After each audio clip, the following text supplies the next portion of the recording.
We're going back to basics today. Let's talk about insurance and healthcare costs. We get a lot of calls from people who are not happy with hospital bills. I'm not one to defend hospital billing practices, and I am definitely not one to defend insurance claim practices, but I also think it's important you understand how your insurance works. In the true spirit of basic, here's my illustration. No one's going to mistake me for an artist. The blog has a much better illustration. So, every month you pay a premium. That's the price you pay to have coverage. I put it on this side of the illustration because you pay that every month as long as you want insurance coverage.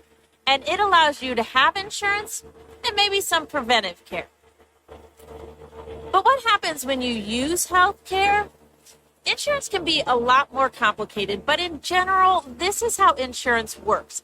These are the numbers you need to understand. Number 1, deductible. The deductible is illustrated down here on the bottom and in red. The deductible is the amount you pay before insurance pays anything. If you have a $2,000 deductible, you pay the first $2,000 before insurance pays a dime. Again, we're talking in general, but if you have a high deductible plan and you go to the hospital, you will likely be responsible for the entire deductible amount.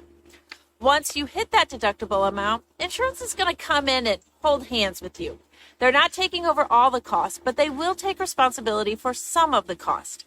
A typical split is you pay 20%, insurance pays 80%. This is illustrated here in the orange. This is called your co-insurance. Again, you're responsible for 100% of the deductible amount and your percentage of the co-insurance. At some point, you may then hit your out-of-pocket maximum. I used $8,000 in this illustration. This is shown in green because this is when insurance fully kicks in and you are no longer responsible for paying for your health care cost for the remainder of the plan year. Important note, premiums do not count toward your out-of-pocket max. You continue to pay them every month. Finally, copays. They're a fixed dollar amount you pay for certain healthcare services. Examples are a $25 primary care visit, a $50 specialist visit, or a $10 prescription. I illustrated those with blue stars because copays typically do not count towards your deductible, but do count towards your out-of-pocket maximum.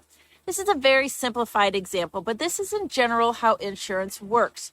You need to understand what your deductible is, what your co-insurance is, and what your out-of-pocket maximum is, because this is ultimately what you could be responsible for paying in any given plan year. Insurance is much more complicated when you dig in. There are in-network and out-of-network deductibles. Deductibles can be embedded or aggregate. There are self-funded or fully insured plans. The plan might be governed by state insurance or might be governed by ERISA. A plan can be an ACA plan, which has to follow certain rules, but there are plans that are not ACA plans that are legal but provide very different coverage. Then there are plans that look like insurance but are not actually insurance at all, and much more. But knowing the basics of insurance is a great first step.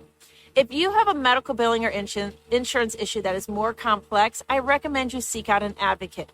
We know the system and we know the language. Thanks for coming to my kindergarten art show.